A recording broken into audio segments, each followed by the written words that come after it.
Bom dia, mais uma manhã com Deus, priorizando a palavra de Deus, e nesta manhã do dia 24 de agosto, nós vamos meditar de Jeremias, do capítulo 3 ao capítulo 5, e que a paz do Senhor encha o teu coração nesta manhã. Então nós vamos falar agora, sobre um pecado que para Deus, é muito sério. Ele faz uma comparação, com a prostituição. Tamanha é, aos olhos dele, aquilo que Israel fez, Ela se prostituiu com outros deuses. Olha só, se um homem se divorciar da sua esposa e ela se casar com outro homem, ele não a receberá de volta. Por isso, contaminaria a terra. Você, porém, se prostituiu com muitos amantes e, no entanto, quer voltar-se para mim, diz o Senhor. Olhe para os altos do monte, existe um só lugar em que você não tenha se contaminado pelo adultério com outros deuses? Senta-se à beira do caminho como uma prostituta à espera de um cliente, sozinha como nômade no deserto. Contaminou a terra com a sua prostituição. Por isso, não vieram as chuvas da primavera. E isso nos faz refletir. Porque o que o profeta está dizendo aqui? Que por conta do pecado do homem, foi alterado o curso da natureza. Deixou de chover. E muitas vezes a gente olha e vê tantos fenômenos da natureza, não é? Sem explicação acontecer.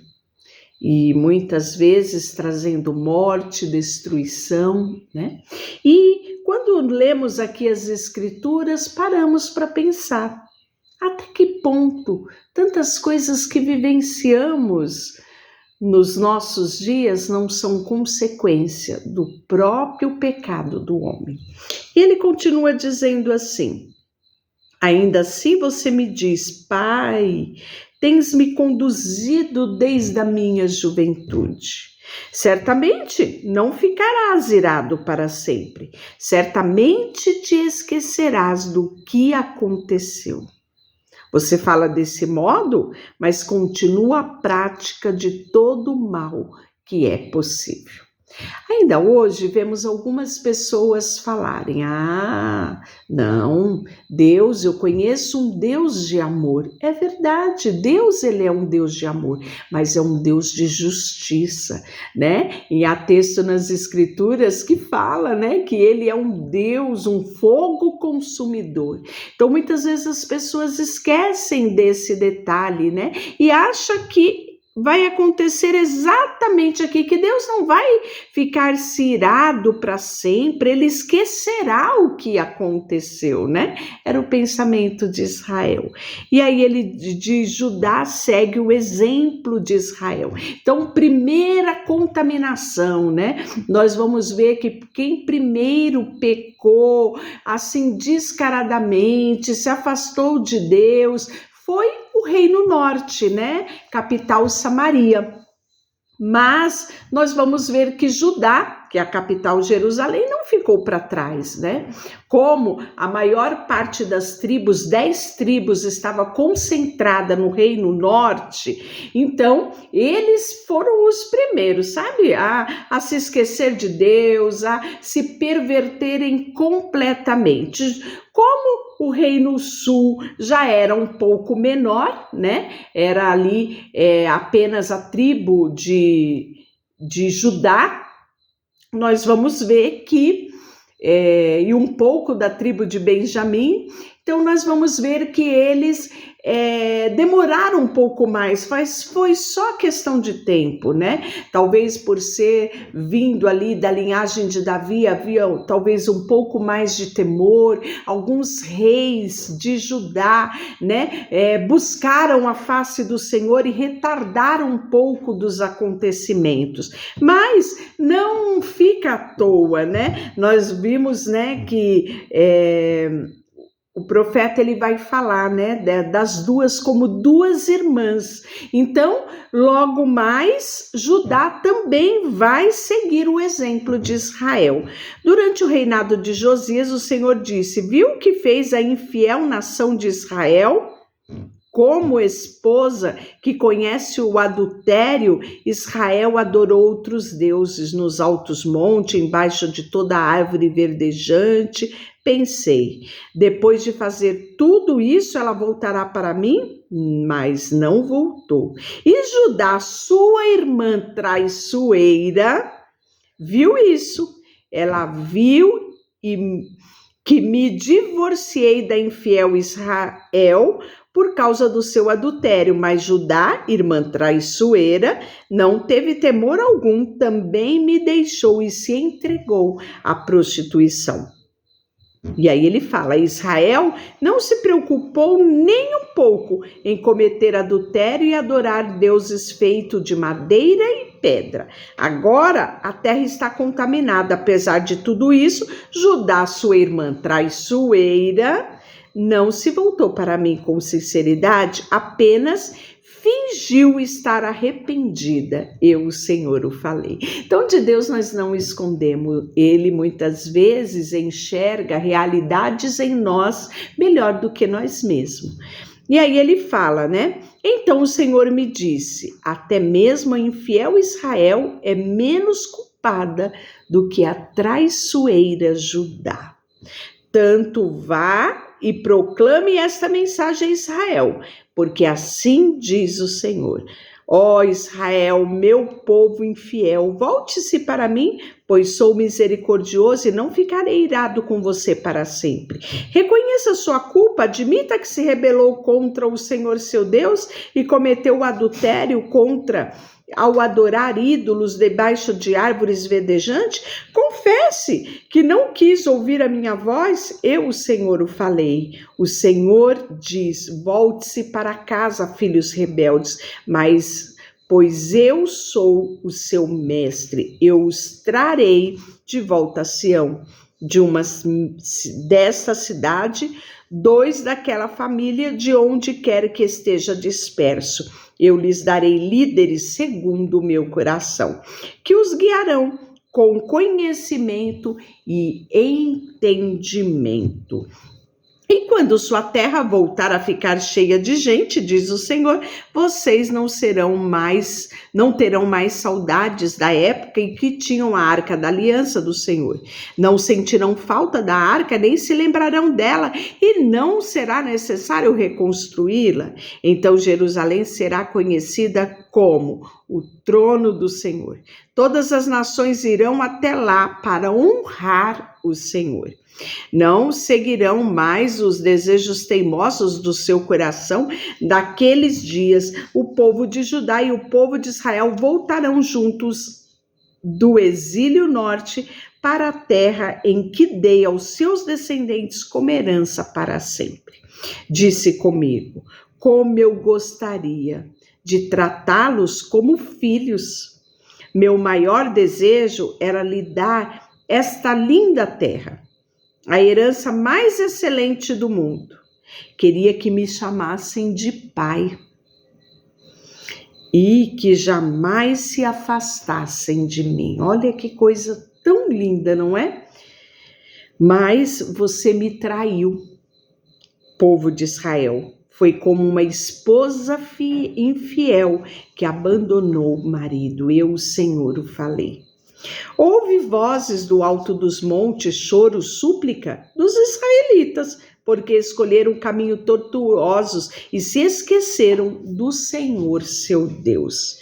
Meus filhos rebeldes, diz o Senhor, volte-se para mim e os curarei da rebeldia do seu coração. Sim, nós voltaremos, o povo responde, pois tu és o Senhor nosso Deus. Nossa idolatria nas colinas e nossas orgias religiosas no monte não passam de ilusão. Somente o Senhor nosso Deus, Israel, encontrará salvação. Desde a juventude observávamos nossos antepassados desperdiçarem com algo vergonhoso tudo que trabalharam para ver, rebanhos, gados, filhos e filhas, que vergonha nos sirva de cama e a desonra de coberta, pois nós e nossos antepassados pecamos contra o Senhor nosso Deus, desde a juventude até hoje, nunca lhe obedecemos. E aí o capítulo 4... Ó Israel, diz o Senhor,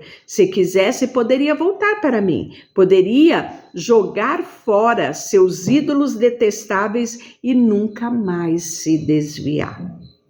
Quando jurasse pelo meu nome e dissesse, tão certo como vive o Senhor, poderia fazê-lo em verdade, em justiça e em retidão.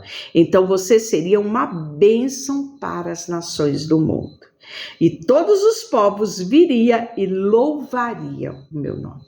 Deus, quando ele separou Israel para ser a sua nação santa, o objetivo de Deus é que todos olhassem e contemplassem a bênção usufruída por Israel e desejassem o Deus de Israel, né? Que eles fossem um exemplo para as nações e que as nações desejassem a Deus ao olhar para Israel.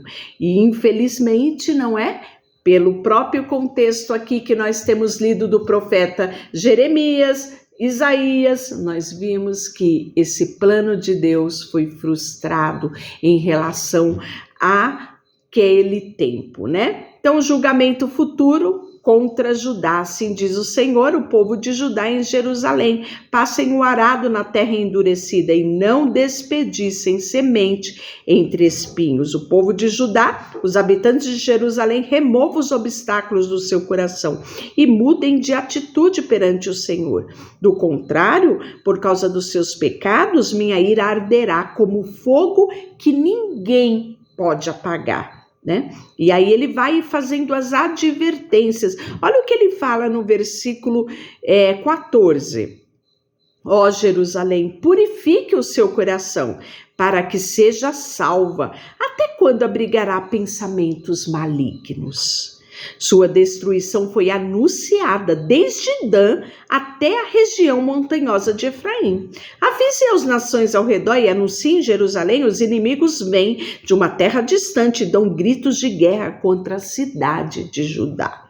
Cercam Jerusalém como guardas ao redor do campo, pois o meu povo se rebelou contra mim, diz o Senhor, e suas próprias ações trouxe isso sobre vocês, né? Então nós vamos ver aqui que Deus deixa claro que tudo que eles viveriam era consequência do pecado, das atitudes que eles tiveram, né? E aí nós vamos ver que Jeremias ele vê essa calamidade se aproximando, né? Imagina a tristeza do profeta. Ele diz assim no versículo 23, olhem para a terra, ela estava vazia, sem forma e vazia. Olha ele declarando aqui Gênesis 1, né? Olhei para os céus e não havia luz alguma.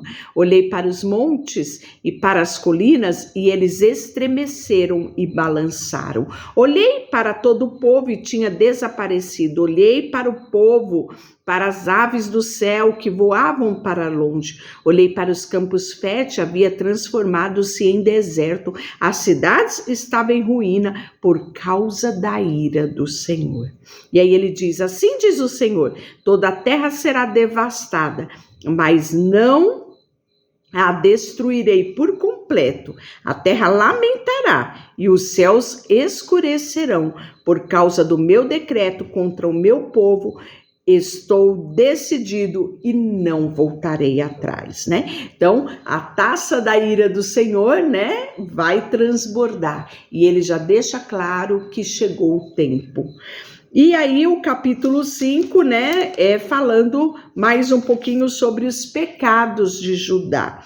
Corram por todas as ruas de Jerusalém, diz o Senhor, e procure por toda parte, busque em cada lugar. Se encontrar pelo menos uma pessoa justa e honesta, eu não destruirei a cidade. Olha que triste o panorama aqui, né? Contudo, mesmo quando estão sob juramento e declara tão certo como vive o Senhor, eles continuam a mentir. Tu o esmagaste, mas eles se recusaram a ser corrigidos. São teimosos, duros como pedras e não querem se arrepender. E aí ele diz, né, um pouquinho mais, ele diz assim, pois a sua rebeldia é grande e muitos são os seus pecados. No 7:5 ele diz assim, como posso perdoá-los? Até mesmo seus filhos se afastaram de mim, juram por deuses que na verdade não são deuses. Eu os alimentei até que estivessem satisfeitos, no entanto, cometeram o adultério e se reuniram para ir aos prostíbulos. São garanhões bem alimentados e cheios de desejo, e cada um reclinado para a esposa do seu próximo. Acaso não devo castigá-lo por isso, diz o Senhor, não devo vingar de uma nação como esta? Vão por entre as fileiras dos vinhedos e destrua as videiras, mas deixe algumas vivas. Cortem os ramos das videiras, pois esta gente não pertence ao Senhor. O povo de Israel e o povo de Judá têm me traído, diz o Senhor. E aí, mesmo naqueles dias, versículo 18, porém, eu não os destruirei completamente, diz o Senhor. E quando o povo me perguntar, por que o Senhor nosso Deus fez tudo isso conosco? Responda, vocês rejeitaram e se entregaram aos deuses estranhos em sua própria terra. Agora servirão estrangeiros, terra que não é de vocês, né? E nós vamos ver que é reiteradas vezes que Deus, ele anuncia, né? Essas advertências. Olha o que ele fala no versículo 21. Ouça, meu povo, tolo e insensato, que tem olhos, mas não vê, que tem ouvidos, mas não ouve. Acaso não me temem? Por que não temem diante de mim? Eu, o Senhor, pus areia no limite do mar. Limite permanente, que as águas não podem ultrapassar. Né? Então, nós vemos aqui a grandiosidade de Deus, ele tenta mostrar isso ao povo, mas este povo tem um coração teimoso e rebelde, está no versículo 23, afastaram-se de mim e me abandonaram, né? Não dizem com sinceridade, vivamos no temor do Senhor nosso Deus, pois ele dá chuva ao outono e na primavera e nos garante a colheita no tempo certo. Sua perversidade afastou vocês dessas bênçãos maravilhosas. Seus pecados lhe tomou todas essas coisas boas. Então, aquilo que eu falei lá no início, não é? No capítulo 3, versículo 5, que as chuvas da primavera foram impedidas por consequência do pecado deles, da mesma forma aconteceu aqui, né? É declarado no finalzinho do capítulo 5, dizendo que as chuvas do outono, né, que garante a colheita no tempo certo, a perversidade afastou eles dessas bênçãos maravilhosas. E aí, né, cabe-nos uma reflexão sobre o que vivemos hoje como consequência do pecado da humanidade. Deixa eu orar por você, Senhor, nesta manhã. Colocamos diante de Ti o nosso coração, a nossa vida, tudo que temos e tudo que somos, queremos render aos Teus pés. Em nome de Jesus, amém. Deus te abençoe.